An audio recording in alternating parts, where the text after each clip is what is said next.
LifeLock, how can I help? The IRS said I filed my return, but I haven't. 1 in 4 tax-paying Americans has paid the price of identity fraud. What do I do? My refund, though. I'm freaking out. Don't worry, I can fix this. LifeLock fixes identity theft guaranteed and gets your money back with up to $3 million in coverage. I'm so relieved. No problem. I'll be with you every step of the way. 1 in 4 was a fraud-paying American. Not anymore. Save up to 40% your first year. Visit LifeLock.com/podcast. Terms apply. TaxAct knows every small business owner has different tax filing needs. With TaxAct, you can file yourself with the help of an expert, or TaxAct can do it all for you. You're the boss, the head honcho, the top banana. And TaxAct is like your loyal, trusty tax aide, ready to pounce on any tax needs you might have. TaxAct is dying to pounce on some small business tax needs. TaxAct. Let's get them over with.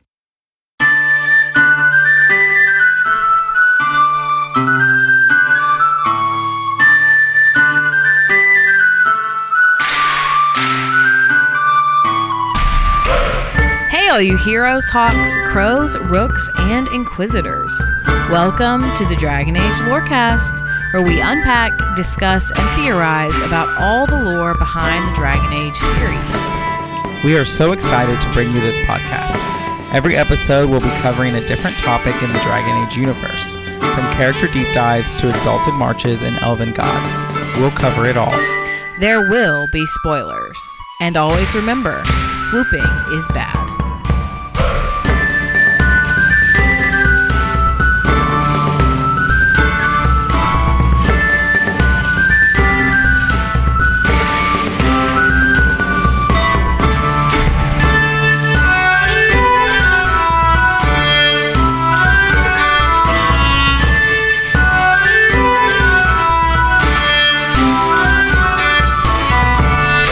Hello and welcome to the Dragon Age Lorecast, where we take time to talk about Dragon Age and its lore. My name is Austin, also known as Teacup.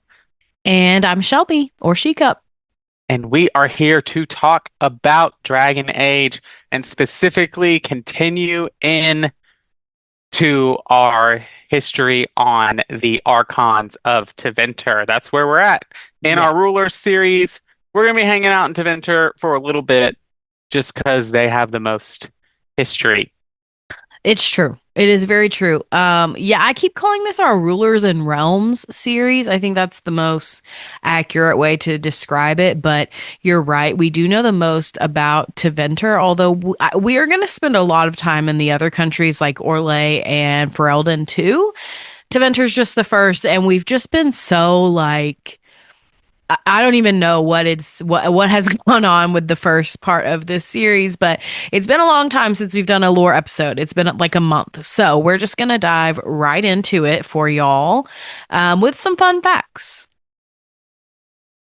All right, that sounds really great. Let's go to those fun facts. All right. So the first one is about Inquisition. And there is a special weapon called the Blade of Tidarion. And it is a unique electricity sword/staff that was released with the Trespasser DLC. With the Golden Nug, you can use it throughout the game and subsequent playthroughs. But in my opinion, it is the single best weapon to use if you are a knight enchanter mage. So essentially what it does is that it functions as a greatsword and like even has a visible hilt and a blade that then will form magically during combat. You can cast spells and use magic while striking enemies in melee combat. It's basically the Blade Singer Wizard D&D class, but in Dragon Age. It's true. It's true. Yeah, I love that weapon. I use it on Vivian every time. Yep, I use it on my Inquisitor every time. My next fun fact is that there are multiple locations in Dragon Age the Veilguard that are named after Archons we're covering today. So first up is the Docks of Parthenius, and secondly is Tidarion Tower. And lastly, I did want to shout out an in-universe smut novel because I know what our listeners are interested in. This novel is titled Hessarian's Spear, and it involves a romance between none other than Hessarian and Andraste. I don't know how to feel about that. I think I'm deciding I don't like it. Okay, you can decide that if you want. I think it's hilarious. So, Isn't Hessarian the one who kills her? no, Hesar. Well, I mean, yes, technically, we'll get into the story. It's an act of mercy. It's not like, oh, I'm killing you because I'm so cruel and I hate you. Right. Okay, we'll get into Hessarian after the mid break, but first, let's get into Tidarion. So, we mentioned him long ago in our last lore episode. But this week, we're going to get into his reign in depth. So he ruled from minus 692 Ancient upon the assassination of his mentor, Almadrius, until minus 640 Ancient. So about 50 years, Tidarion rules. And he is so significant because he is the first Archon from the Latent class, which, if you remember, are the mages that are not born into the historic mage families. And so this challenges their theology. It challenges their knowledge of who they are in Tevinter. And so he's a threat. He's very much a threat to the magisterium. And so that's why his reign is very controversial and notable. So I want to give some background into who Tidarion was. We know that he was born to a father who was a legate in the imperial army. We are unsure of exactly what this means in Tevinter specifically, but I think we can compare it to the Roman Empire, where there is a similar rank and that it shares the same name. And so in the Roman Empire, this was a high-ranking military officer, such as a commander of a legion or a second in command to a general. Coincidentally, the Vatican also uses this term as a papal representative to a foreign government. So I think that we can conclude that, Tidarion's father is an important man in Tevinter. We also know that his father taught him the basics of fighting tactics and swordplay and taught him basically to be a soldier because his magic manifested late. And so they didn't think he was a mage. So, when his magic did manifest, he drew the attention of the Archon at that time, who took him as an apprentice, causing a lot of controversy, which began a series of assassination attempts that would then take the lives of all of Archon Almadrius's heirs and apprentices, and eventually his own life too, which we talked about on our last lore episode. This left Tidarion as the heir presumptive. So, as you can imagine, the magisterium refuses to acknowledge him as Archon. In response, he takes the throne by force, marching legions of the imperial army into the magisterium, slaughtering anyone and everyone who wouldn't swear fealty to him. I mean, if you're gonna, I can't decide how I want to say this. In a place like Tevinter, if you're gonna be a force of change, you can play the long game, like Maevaris or Dorian. You can play the long game, or you could take Tidarion's route. Yeah, this route instead, which I mean, I think it's ballsy, right? Like, and I think only a person who is raised with a father who is high up in the military is going to be able to command this kind of authority in the military anyway. So that's significant. Like, this is a unique person and situation we have here. So continuing on in what happens next. So he tries to take the magisterium by force. He succeeds. And in response, the seven temples of the old gods declare him he's a usurper. He is not the legitimate Archon. This then would go on to divide the imperial army a little bit, with some generals supporting the high priests and other generals standing behind the new Archon Tidarion. As expected, the mages of the Latent class overwhelmingly supported him. And so all of this conflict that emerges in the early days after Almadrius's death really plunged the Imperium into a civil war where mages fought against each other for the first time since the fall of Elvenon and Arlathan. And this civil war, as all civil wars are, was incredibly bloody. But this one was especially so. We don't know specifics about the battles or like heroes of the war or anything, but we do have some information about one of Tidarion's allies. This person was named Tacitus Valerius, and he served as something called the Imperator of the army. Again, as with the legate rank, we don't know what the Imperator rank means in the lore of Dragon Age, but when we compare to the Roman Empire, this rank was given to certain generals who had won especially great victories. Later, it would become reserved for only the emperor. So I'm guessing in Dragon Age lore that an imperator would most likely be Tidarion's top general and maybe even his second in command. Yeah, I think so. Also, it just is really this name sounds like it could be a Turian. Yeah. Yeah. So I just true. wanted to point that out. That's so true. So true. Tacitus Valerius. Yeah, that's kind of my new headcanon now. Okay, cool.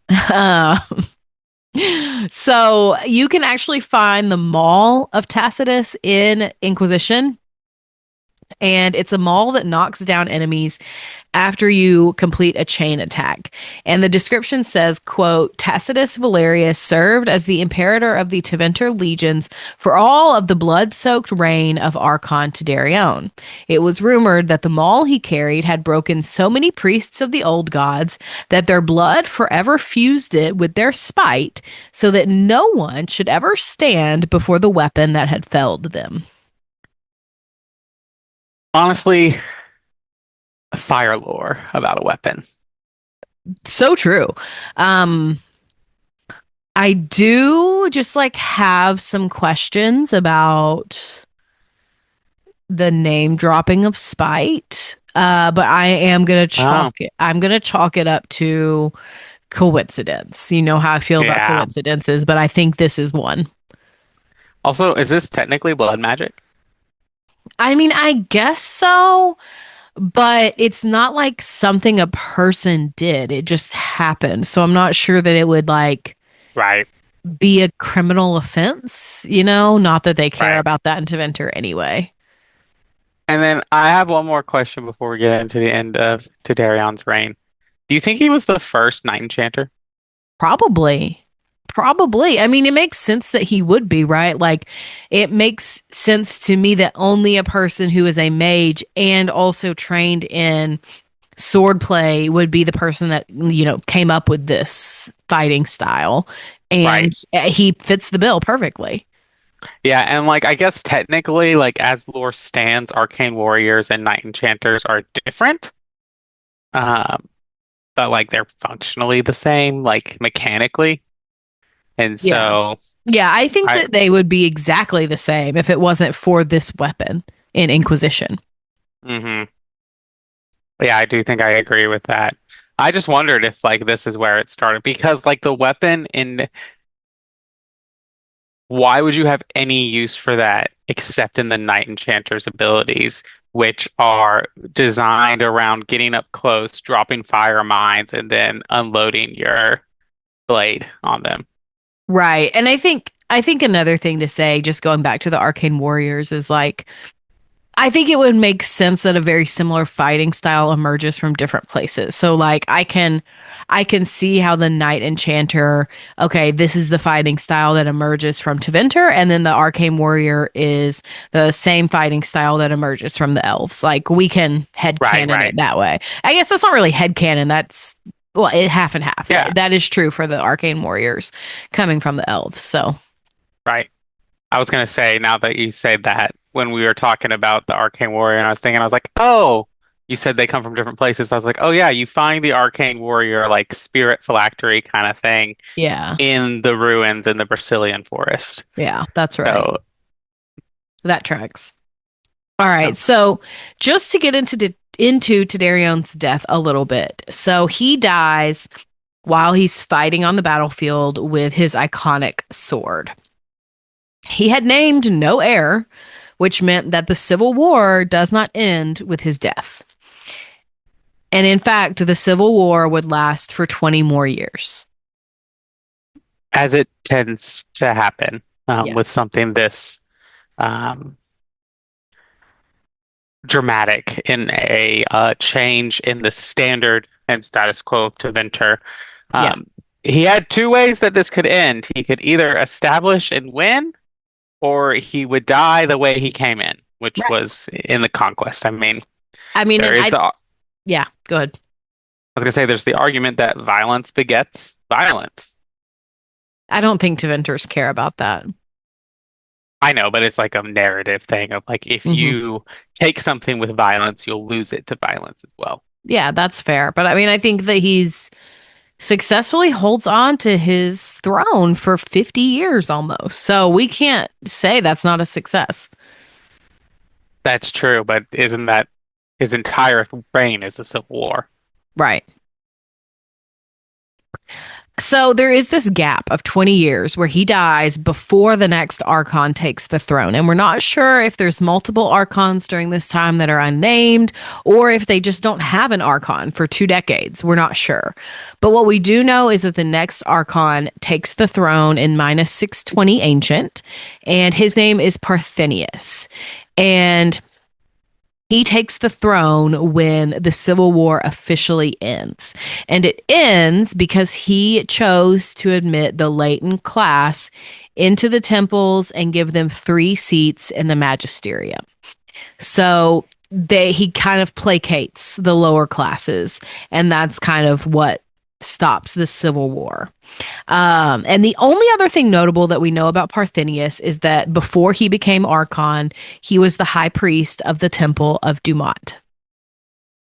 Yeah, so this is really interesting because it like plays into the historical expectation, but also like kind of subverts it in its own way in this writing decision. Because typically when you have a dramatic change and what comes after that, a lot of times the decision that makes is like the exact opposite of what that dramatic change is. Like the system tends to try to overcorrect itself. Right. So like, you have a woman take over as CEO. She has a CEO reign of whatever successful. It is highly likely that the next CEO is a man. A white man. Right. And like that is just... Yeah, you're right. That's just data. That's data. I'm not saying anything about like that right now. It just is the data that stands there. So we're seeing that we have a contentious Archon who is denounced and called a usurper by the priests of the old gods. And the next magister is not only a high priest of the old gods, is the high priest of the old gods. Right, but he doesn't revert course. He continues the course. So that's significant. Yeah, which is the kind of subversion I was talking about in the thing. It's like it is what is expected, but then it's not what is expected. And like I think that it probably was a lot of shock to these old school magisters who were like, yeah, the high priest of Dumat's going to come in, like we're going to get back on course. And then he ends the Civil War by saying, yeah, hey, we got to change because we nearly destroyed ourselves and killed each other because we think someone who has magic in their bloodline is better than someone who has magic in the same way. Yeah, exactly. All right. So the next Archon that I want to talk about in this first half of the show is an Archon named Venarius Isar. And I included him just because we know a little bit, but what I want to say first is that we know so little about this Archon that we don't even know what age he ruled in. Yeah, we can kind of place him in the chronological timeline a little bit, but not precisely.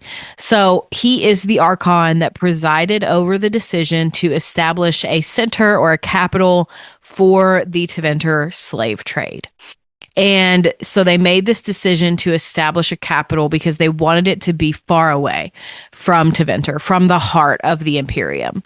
And this decision was really impacted and made because of repeated slave rebellions, like obviously. And so he made the decision, A, to establish this center, this capital, and B, he chose where it would be. And ultimately, the place that he chose, if you know your lore, you know what I'm about to say, in that he chose Kirkwall to be the center of the slave trade of Tevinter, then known as Emerius. And he made this decision purely for political reasons because his daughter got married to the son of Magister Emerius's Craven's son, therefore making the Craven family wealthy beyond reality. And so they are the ones that would then go on to kind of like rule what is now Kirkwall, and they would go on to help choose the next 3 Archons. So kind of an impactful decision that we know very little about. Yeah, and like a big decision that has far-reaching effects on the general history of Thedas, in that if the slave trade isn't centered in Kirkwall, is the veil thin enough in Kirkwall to cause all the problems that we believe that it does? That's a great question, and I actually think the answer is no. Right. And like I think that as much as Varric loves Kirkwall and will defend it and die for it, like that city is cursed because its wealth and its buildings and every single thing about it is built upon the center and backbone of Of the one of slave the trade. most terrible slave trades in the history of Thedas. Yeah, exactly. No, I agree with you. And I think, we talk in our world. I don't know if you ever heard this in like elementary school, but when we were growing up, there was always a ghost story that went around the school and in Halloween in October that was basically talking about, oh, so and so, this famous haunted house in your town or whatever is haunted, and they would tell the story, and it always came back to the reason why it was haunted is because they built the house on what used to be an Indian burial ground. It's the same concept. Like there's no way that you can have so many deaths, so much human suffering united in one place and it not have some kind of spiritual effect. And I believe that's true for Dragon Age and our world. I don't disagree with you there. But yeah, I think that this decision, while it's like a footnote in the Thedas history book, is a pretty important footnote. Yeah, exactly. All right. Well, I think now is a good time for a mid-break. All right.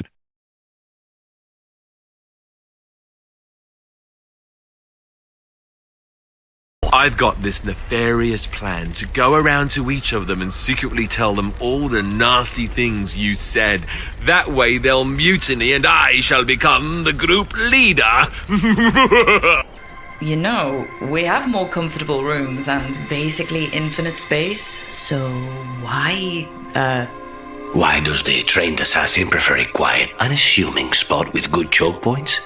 Guess you just answered that question. Besides, I'm closer to the coffee.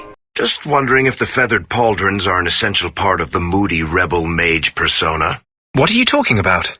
I'm working on an epic poem about a hopelessly romantic apostate, waging an epic struggle against forces he can't possibly defeat. What do you mean, can't possibly defeat? Well, it's not a good story unless the hero dies.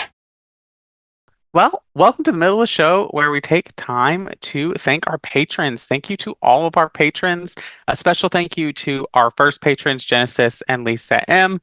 Thank you so much for your support. Thank you, patrons. If you want to join us on Patreon, you can do so at patreon.com/DALorecast. Another great way to support us is to leave us ratings and reviews. You can go on to Apple or Spotify, leave us a review on Apple or comments on Spotify with some kind words and 5 stars, and we'll read it out on a future episode of the show. We don't have any reviews or comments to read today, and so if you haven't left one out for us, now is the time to do so. And then lastly, come hang out with us on Discord. Come hang out with us. We have a great time. All right, well, let's get back into it. This episode is brought to you by Redfin.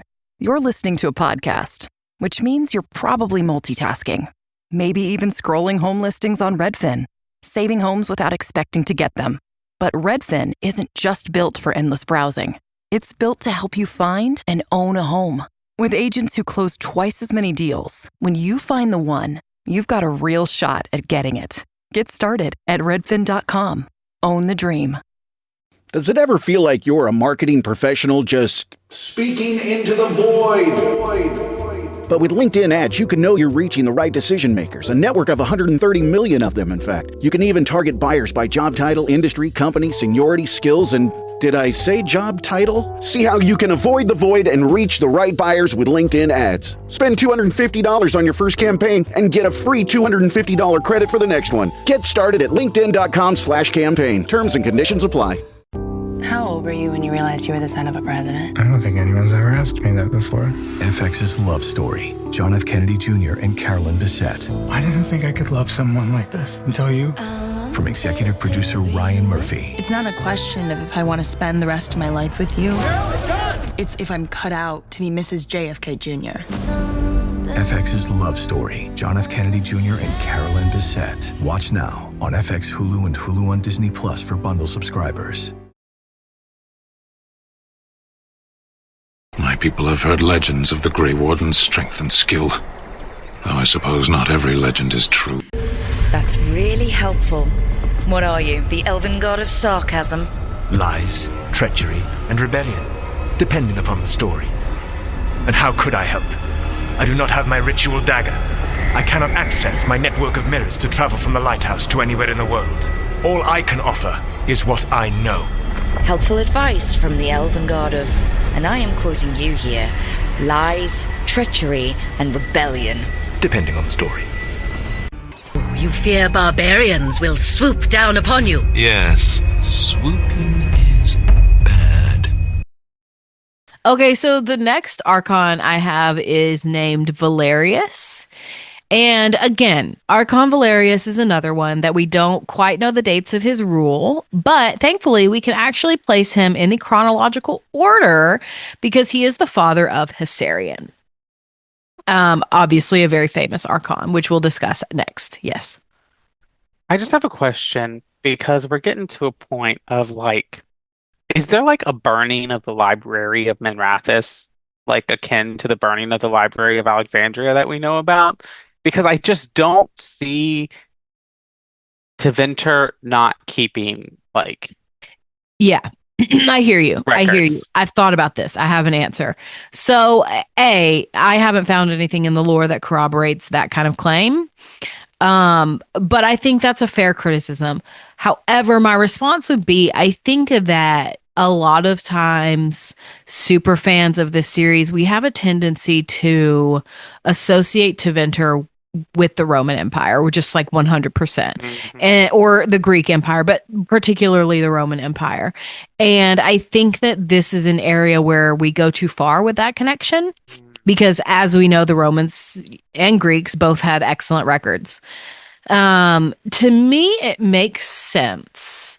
Not that Tevinter wouldn't have good record keeping, but it makes sense to me that a country that is so fixated on blood magic and gaining as much power as you can, that is constantly besieged by abominations and magical disruptions and infighting and assassinations, that buildings would get destroyed all of the time and that they would regularly lose records. That makes sense to me. That's fair. And I will counter my own point with another counter argument that I just thought of right now. In that, if we didn't have the internet, I would be very curious how many Americans could tell you the order of presidents between Abraham Lincoln and Theodore Roosevelt. I don't know if I could do it. I can't. I know Andrew Johnson is after Lincoln.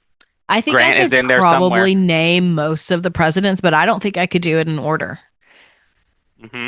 And I love American history. So I think that's fair.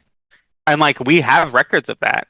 But if we didn't have the internet of easily accessible, and there's not if there's not we don't have the technology of preservation that we do now in Thetis, and the collective memory doesn't remember.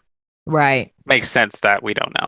Yeah, and we have the internet, which makes us much less memorable. We don't remember things as well. I imagine in Tevinter, they did remember things more. And so when you do have that kind of communal knowledge, it's a lot harder to get things written down because it's easy to think, oh, well, everybody knows this. Why do we need to write it down?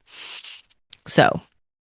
Right. And then you would have, even in ancient texts, be it today, I'm thinking of, one of the famous beginnings to Isaiah 6, where it starts in the year King Uzziah died or whatever. Yeah. And that's a lot of how they would write things, yes. Of anchoring their points in a moment of time. That doesn't tell us that when King Uzziah dies, but the assumption is that the reader who's going to read that would know. Yeah, exactly. All right, so let's get into Valerius a little bit. So what we do know about him primarily is that really and truly his hubris is his downfall. Par for the course in Tevinter, but especially for this one. His consort and Hessarian's mother, named Eleni Zenobia, was supremely talented in foreseeing the future. She was integral to his rise to power and helped him conquer the seat of the Archon. However, she also foresaw his death. Valerius, however, did not believe her and thought that not only was she lying, but that she herself was treasonous. In response to Eleni's prophecy, Valerius cursed and bound her into a stone statue and then placed her statue in front of his fortress to, quote, tell her lies to all who passed by. Ultimately, her prophecy came true and Valerius was killed and his fortress was destroyed. I think it's interesting because Valerius is overshadowed by both his son and his consort. Eleni's statue can be encountered in Dragon Age Origins in the Mage Origin in the Circle Tower basement, and she appears in the Witch Hunt DLC. We also learn in the World of Thetis Volume 2 that some people speculate that Hessarian's act of mercy toward Andraste was inspired by his mother's tragic fate and his father's cruelty toward her. It's also theorized that Eleni had a full vision of what would come to be regarding her son and that she shared it with him.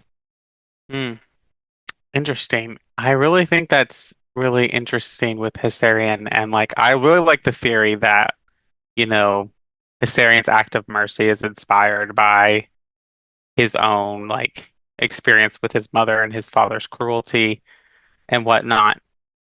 And I like that, but I also like the story of Hessarian just being convicted by Andraste's passion, by Andraste's goodness. I like that story too. I think both can be true. I definitely think both can be true at once because he wasn't just feeling one thing, Right. And I'll say that for the Hessarian portion because it'll be an interesting thing to talk about. Well, then let's just get into it. So Hessarian is arguably the most important Archon in Tevinter history. Obviously, he ruled in the days of Andraste. It's unclear when he came to the throne, what year, but we do know that he ruled until minus 125 Ancient when he died in his sleep, which means he was not assassinated. And this is one of the first Archons we've talked about this whole season that wasn't assassinated or killed in battle. That's significant. So we know that Hessarian led Tevinter during the attack from Andraste and Mafrath. He originally intended to fully eradicate them and her following from Thetis. When Tevinter had captured Andraste at the hands of Mafrath, mind you, he was encouraged by his wife, Lady Vasilia, to be ruthless in planning her death. He originally was favoring a quick and private death for Andraste in order to avoid giving her followers any more ammunition against Tevinter. But it's his wife's urging that they should burn her at the stake instead. And surprisingly, he listens to her, and they burn Andraste alive on a stake before a crowd of her followers and her enemies. They attempted to make her an example of all who challenged the Imperium. But Hessarian, while watching her die, chose something different. It's said that the Maker spoke to him, and while we can't confirm that, what we do know is that he was filled with guilt and compassion toward Andraste, and so he drove his sword through her heart to end her suffering instead of continuing the immolation of Andraste. After her death, he refused to make her religion and following her illegal or even really to place any restrictions on it. But it would take 10 more years until Andrastianism and the Chant of Light became the official religion of Tevinter. Nonetheless, though, Hessarian leads this charge and claims that he heard the voice of the Maker himself when his blade touched Andraste, which to me implies that it wasn't, the Maker did not speak to him to get him to take that action to save her. He chose that action, and then the Maker spoke to him. That's a significant difference, I think. Yeah, I think that it's a point of like, it is in the action to do mercy, like the commitment to impose mercy and bring justice in this moment, that he hears the voice of the Maker, which is going to play into a point that I might have here. Okay. But we can keep going. So Hessarian also would go on to declare that the Maker is the one true God, and he broke the news to everyone that Mafrath, hey, it's Mafrath that was the one that actually betrayed Andraste, not Tevinter, not Hessarian. That Mafrath is the one that gave her over to the Imperium, which totally changed Thedas and the course of history forever. So, as you can imagine, all of these decisions are extremely controversial and threatening to the social hierarchy of Tevinter, as pretty much every single ruling Altus Magister refused to convert to Andrastianism, and especially the high-ranking clergy refused to give up their worship of the old gods. And we still see this tension between religions in Tevinter going into the Veilguard. But at the end of the day, in Tevinter at this time, the non-mage class known as the Soparati, they overwhelmingly supported Hessarian and converted readily to Andrastianism, and that's what helps him not just retain his power but also continue to reform Tevinter. Because if you have the masses under your control, well, they can rise up at any time against the ruling class, against the 1%. And so he utilizes that tension. Mm-hmm.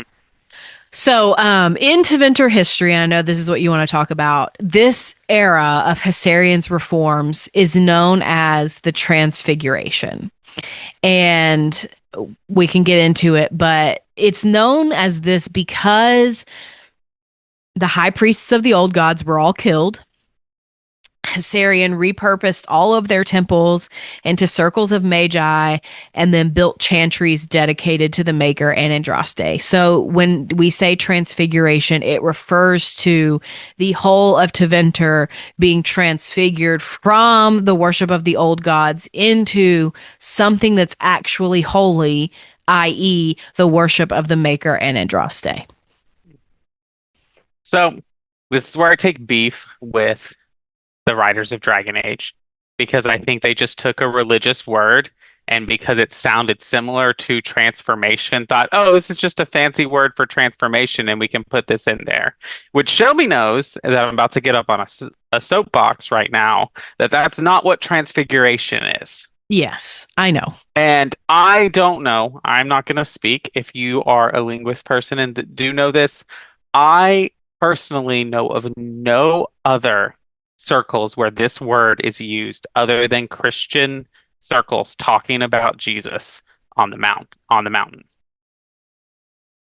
The Mount of Olives specifically. The Mount of Olives specifically. And if you're unfamiliar with the story, quick recap. Jesus and some of the disciples go up on the Mount of Olives. There's this big moment where Jesus is basically visited by both the Moses and Elijah, which represent the law and the prophets in the Hebrew faith. And like God's voice speaks and says, "This is my son. Listen to what he says."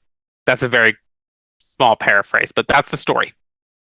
And the transfiguration isn't that Jesus was transformed. The transfiguration is that the disciples are changed by the revelation of who Jesus is. And so, like, transfiguration is a revelation. It is a revealing of something that is already there, not a transforming something into something new. At least as I understand the word. I hear you. I also think you can make the argument of, okay, well, it's been 10, 15 years by this point since the end of the war.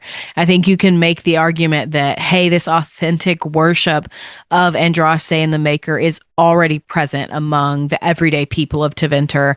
We are making that a reality by overthrowing the 1%. And changing their, heretical temples into something for good. Right.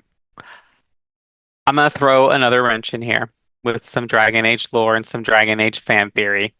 Popular Dragon Age fan theory is that Andraste, like Morrigan, like Flemeth, is a vessel for Mythal. Yes. She is betrayed by a lover. She is betrayed and then killed, just as Mythal is by Elgar'nan and the other Evanuris. With the Evanuris being the old gods, Hessarian, in this moment, holds the place of the Evanuris. He is the Archon of Tevinter, the epitome of the old god worship, basically the last remaining vestige of worshiping the Evanuris for what they were. And I'm going to say that because I want to preface that the elves have a kind of skewed view to the Evanuris in a more different state. I would say that the old gods, the old religion, has a more accurate worship of the Evanuris to what they were actually. I think this moment, in a lot of ways, you could read this and say, this is retribution. This is the person who is taking the place of the old gods and the Evanuris in this moment is showing mercy on Mythal rather than cruelty. Right. I think that that's a very fair argument to make, and it also raises the question for me. So Hessarian is the one that's destroying, one could say, locking away the Evanuris and the old gods, right? And it makes me wonder, we don't know when Solus entered into Uthenera. Is it possible that Solus is speaking through Hessarian in this moment? I mean, one of Solus's, I think that's a fair point. One of Solus's regrets, the regrets of the Dreadwolf, is that he couldn't save Mythal. I don't think it's that big of a stretch, frankly. No, I don't either. And I think, and this is where I'm getting in that, I'm headcaning this because I don't actually think that writers of Dragon Age, when they wrote this, were thinking this much. I don't think David Gator was thinking this much through. I don't think. I mean, I think that they have a vast understanding and they have done a lot of research on the world religions and how to build an authentic religion within Thedas. I don't want to discredit that. I just don't think they're thinking this much about it. No. But I think it is interesting to say, the truth that is revealed is the mercy that should have been dealt to Mythal. Yes. Yeah, absolutely. And that really does kind of transition me into my next point. that there is debate around Hessarian's conversion and whether or not he was sincere or if he simply capitalized on a movement and a religion that had already gained popularity and he saw the writing on the wall. Did he have an authentic faith, or did he simply see the future as his mother may have instilled in him? What are your thoughts? I personally believe, and I'm going to use a more Christian allegory here.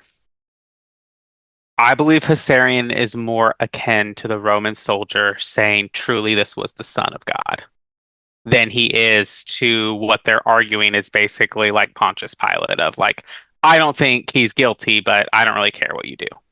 Yeah. So you think that Hessarian did truly believe that Andraste was the bride of the Maker? Yes, because I think that Hessarian is in all the power, and given how prevalent worship of the old gods remains in Tevinter, despite the power of the Black Chantry and the Black Divine Rising, shows that he would have had an option to keep the old god religion as the main religion. Like, and he would have had the support to do so. And I think that because a lot of people, when you read this, because of Roman Empire comparisons, are going to compare this to Constantine and legalizing Christianity. And so I think that Constantine is an example of someone who took advantage of a political opportunity. However, we don't know. He could have had an authentic faith. It could have just been right time. Two things happened at once. And I think with Hessarian, if he had just shown Andraste mercy and then just said, oh, Andrastan worship is fine, and that's all he did, I think a stronger argument for his lack of conviction is to be made. But the fact that he proclaims as Archon of Tevinter that the Maker is the one and only true God,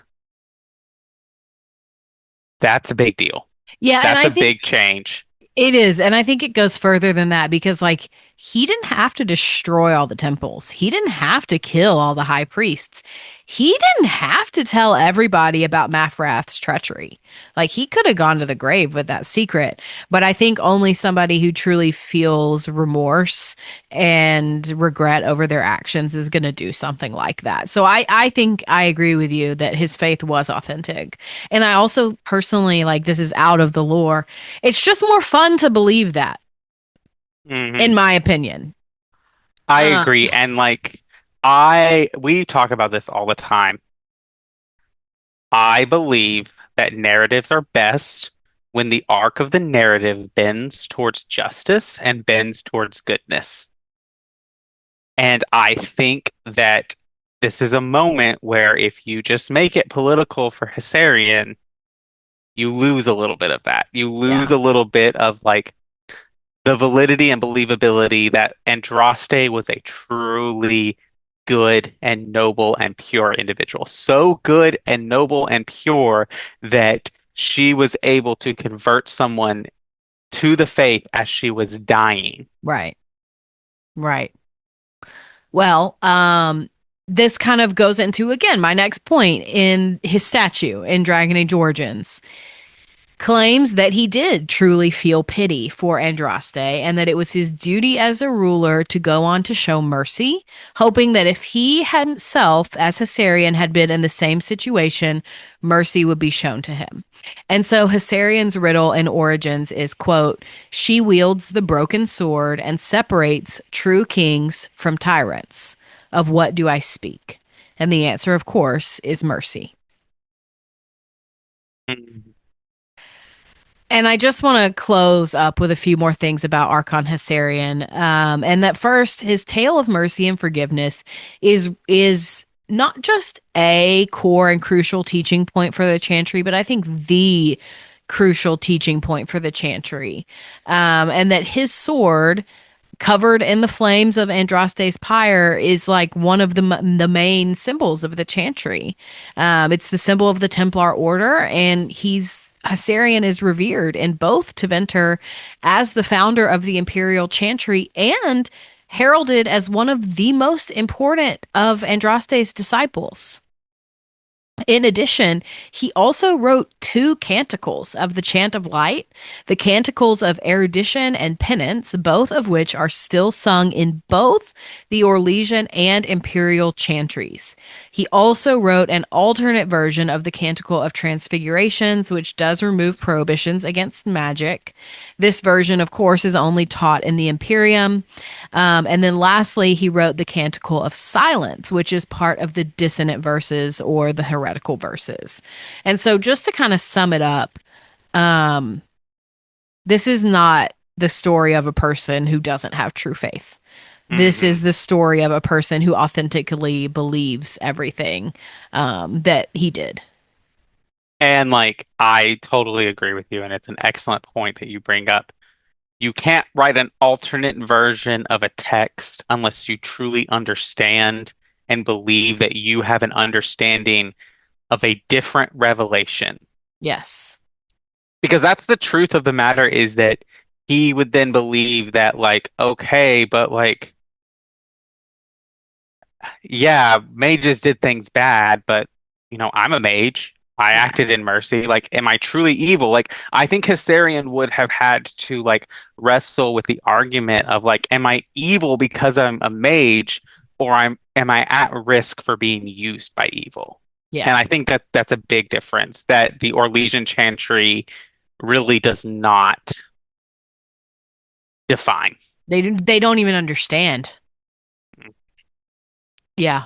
The last thing I want to say about Hessarian is that he is so important in Thedas, in the Chantry, that the anniversary of his death is a religious holiday. And that's significant.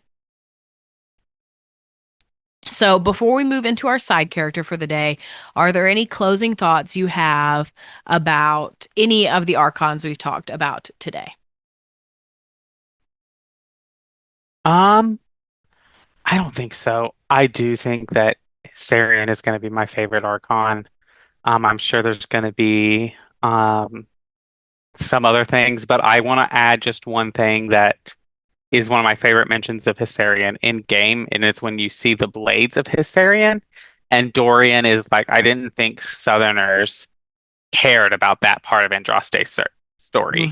Like, Tevinter thinking you all just want to erase Hessarian from the narrative of like evil Tevinter, but it is a Tevinter Archon who is the one who grants her mercy. Yep. It is a Tevinter Archon who reveals the betrayal of her lover. Mm-hmm. And here's the thing. I think Cordelis Draken the First and Hessarian are equally important in understanding where the religion of Andraste is in the Dragon Age. That's my hot take of the day. I think you are absolutely correct. Andraste begins her movement. Hessarian ensures it continues as something that truly changes the world. Yeah. Yeah. There is no Chantry without Hessarian. Well, there's no Chantry without Draken either. Right. I totally agree with that. But like, if Hessarian would have said, had made a different choice, even just like, okay, we don't need to be this cruel. All right, well, the old gods are still important. Like, let's get over this Andraste maker crap and get back to the old gods. Would Orlais even be where it is? Would Tevinter have conquered the Thedas in that point? I think yes, because Tevinter had already been conquering. That's not a question. But I think I think the religion just would have died out as like it's a relic of history. Yeah. 100%. Well, let's get into our side character and finish this up. Today's character is another Magister, since we're still in Tevinter. And it's interesting because an item associated with him, Magister Parlethan, appears in a trailer for Dragon Age 2. But let's back up a little bit, because during the exalted marches against Tevinter, the Imperium was very obviously chaotic. And that's when Magister Parlethin and his 2 high-ranking magisters that were friends with him were sent to Kirkwall. They were sent there with legions of the Imperial army to quell a slave rebellion, which had been very, very persistent in Kirkwall. Again, we talked about this. You can imagine why. However, Parlethin, his fellow magisters, and the legions of the army never made it to Kirkwall. No one knows what happened to them. They simply disappeared into thin air. In the Destiny trailer, Hawk uses the iconic and fabled Staff of Parlethin. According to the now defunct BioWare social network, there is an alternate historical basis behind this fabled staff. Instead of being a famous slave-owning magister, Parlethin may have been an ancestor of the Hawk family who helped King Calenhad unite Ferelden before he fled from Chantry persecution. His staff then became a Hawk family heirloom. I'll leave it up to the listeners to decide which version of the story of Magister Parlethin they believe. I will be curious what people decide. I think it could go either way, frankly. I do too. It's really interesting, and I didn't even know, like, obviously I knew about the Staff of Parlethin, like, I knew that was Hawk's staff that he uses and that you can get by going into the social network and now going into the keep and getting that item loaded into DA2. But I did not know that little thing about the slave owner thing. I personally, I think I like to believe, this is just my theory, that the slave owner thing is true. But the reason that he never made it to Kirkwall is because he ran into Ferelden, maybe Callahan or whatever, and there was an ancestor of Malcolm Hawk there who fought and killed him and took his staff. Yeah. We'll never know. Interesting story. Great, interesting side character. I really liked it. Any thoughts from you? No, I'm ready. Let's wrap it up. All right. Well, thank you so much for bringing all this. It was very, very interesting. Really like Archon Hessarian. 10 out of 10 Archon. Probably my favorite. So thanks for bringing that all together. And thank you all for listening to the Dragon Age Lorecast. We'll see you next time.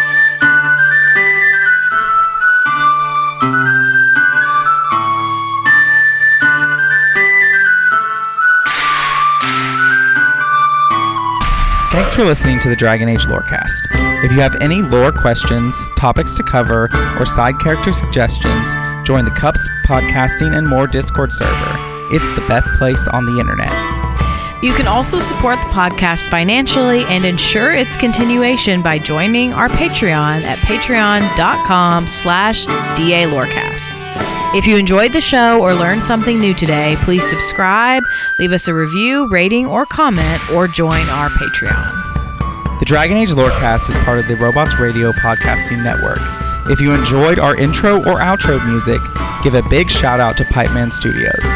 Until next time, look to the sky. The dawn will come.